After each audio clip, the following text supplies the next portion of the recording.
Hello everyone, आज हम लोग करेंगे सेंसेक्स का एनालिसिस और बैंक निफ्टी का भी। सेंसेक्स का कल एक्सपायरी है 18 अक्टूबर।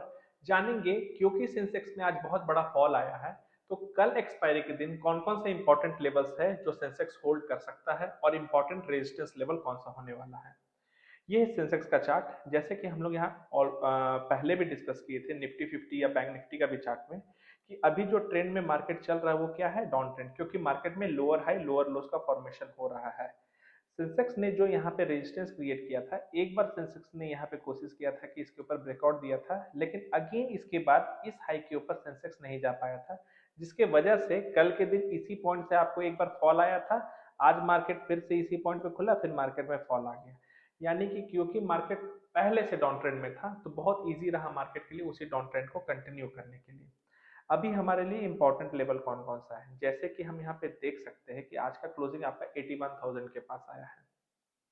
81,000 वैसे भी पहले से एक क्रुशियल लेवल है, लेकिन यहाँ पॉइंट ये देखने का बात है कि जो 9 अक्टूबर के दिन 80,770 का जो लेवल आया था, जहां पे लो था, वहां से मार्केट सिर्फ 230 पॉइंट ही ऊपर है। तो अगर अगर कल बाजार फ्लैट होके 80,770 आता है, तो चांसेस ज्यादा है कि मार्केट इस पॉइंट को तोड़ के 80,340 का जो लेवल है वो यहाँ पे आ सकता है। क्यों? हम लोग अगर इस लाइन को देखें, तो इस लाइन पे हम देख रहे हैं कि ये लाइन पहले भी एक्ट कर चुका है as a resistance and support. जैसे कि आप ये लाइन देखिए, यहाँ पे रेजिस्टेंस एक्ट किया है इस पॉइंट पे, सॉरी, ये जो हमारा पॉइंट था, यहाँ पे market as a resistance act किया है, यहाँ भी एक्ट किया है, यहाँ पे सपोर्ट, यहाँ पे सपोर्ट, यहाँ पे सपोर्ट, यहाँ पर भी सपोर्ट का काम किया है। यानी कि आने वाले समय में ये जो हमारा पॉइंट होगा, तो 80,340 एक पहला अच्छा सपोर्ट नजर आ रहा है। अगर कल मार्केट ट्रेंडिंग रहा नीचे की ओर और 80,770 अगर एक डिसाइसिव कैंडल के साथ टूट रहा है, चांसेस बहुत ज्यादा है कि आप यहाँ के लिए प्ले कर सकते हैं।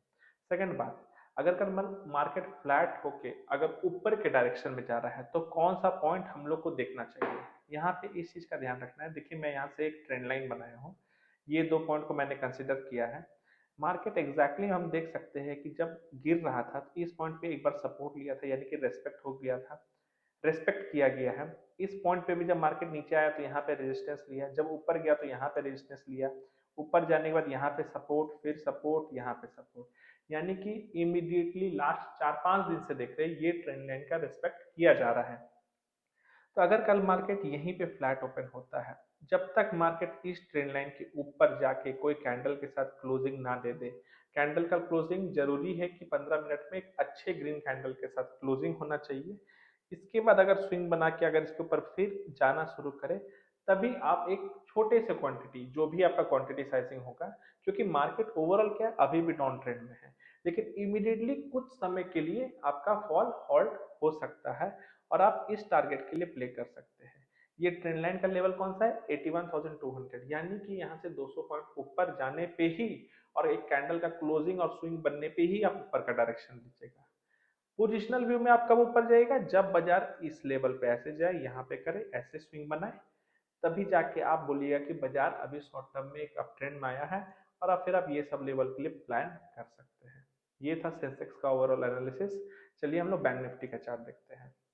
बैंक निफ्टी का, ये हमारा बैंक निफ्टी का चार्ट। यहाँ पे अगर जब हम निफ्टी बैंक ओपन करते हैं, ये हमारा निफ्टी बैंक का चार्ट है, तो निफ्टी बैंक भी ऑलरेडी क्या है, डाउन ट्रेंड में चल रहा था सेंसेक्स की तरह। लेकिन जहां सेंसेक्स अपने प्रीवियस सपोर्ट से काफी नजदीक खड़ा था, लगभग इस लेवल पे खड़ा था, अभी भी निफ्टी बैंक उस लेवल से काफी दूर खड़ा है। बैंक निफ्टी के लिए इंपॉर्टेंट लेवल क्या है कि जब भी बैंक निफ्टी ऊपर जा रहा है, जो सपोर्ट क्रिएट किया, फिर ऊपर गया, फिर सपोर्ट क्रिएट किया, तो सपोर्ट धीरे धीरे यहाँ पे ऊपर बन रहा है। यानी कि बैंक निफ्टी उतना कमजोर नहीं है as compare to Sensex Nifty. तो यहाँ पे पॉइंट क्या देखने का बात है कि ये जो हमारा रेंज है 51,269 से, ये जो रेंज हम देख रहे हैं जहां पे भी मार्केट है, और ये रेंज आ रहा है 50,935, लगभग 250 से 300 पॉइंट का जो निफ्टी बैंक का रेंज है, ये काफी इंपॉर्टेंट रोल प्ले करने वाला है, क्योंकि यही वो एरिया है जहां पे बायर्स आ रहे हैं, जहां पे बायर्स आ रहे हैं, यहाँ भी बायर्स आए हैं। आज इसी पोजीशन पे बायर्स किसी तरीके से होल्ड कर पाए हैं मार्केट को। अगर ये पोजीशन गिव अप करता है निफ्टी बैंक और एक 15 मिनट में रेड कैंडल क्लोज करता है, तो रिटेस्ट करने पे आप एक सेलिंग पोजीशन बना सकते हैं, जिसका टारगेट आपका आएगा ये लेवल। ये लेवल हमारा कौन सा है, ये लेवल है हमारा 50,200 के आसपास, 50,200 का टारगेट ओपन हो जाएगा, जो कि आप देखिए ये कहाँ से ओपन होगा, 50,900, यानी कि 700-800 पॉइंट, लगभग 1-1.5% का भी मार्केट में डाउन साइड ओपन हो सकता है। लेकिन ध्यान क्या रखना है कि ये बायर एरिया ब्रीच होना चाहिए। अपसाइड के लिए आप तभी प्लान कीजिएगा जब स्विंग आपका हायर हाई हायर लो बनाए। तो अगर बाजार यहाँ से गिरा है, ये आपका लेवल है, तो इसके ऊपर जाने पे ही करना है। तो इमीडिएटली ऐसा कोई बाइंग प्रेशर नजर नहीं आ रहा है जब आपको स्विंग का फॉर्मेशन हो, क्योंकि ये देखिए सारे लेवल्स पे जितने लोग थे, यहाँ पे क्या हुआ, सेलर्स ने ट्रैप किया, तो ये सेलर एरिया है, तो बाजार यहाँ पे जाएगा तो नीचे ही आना चाहेगा। तो एग्रेसिव बाय पोजीशन अभी नहीं बनाना चाहिए जब तक swing higher high higher low नहीं क्रिएट कर दे।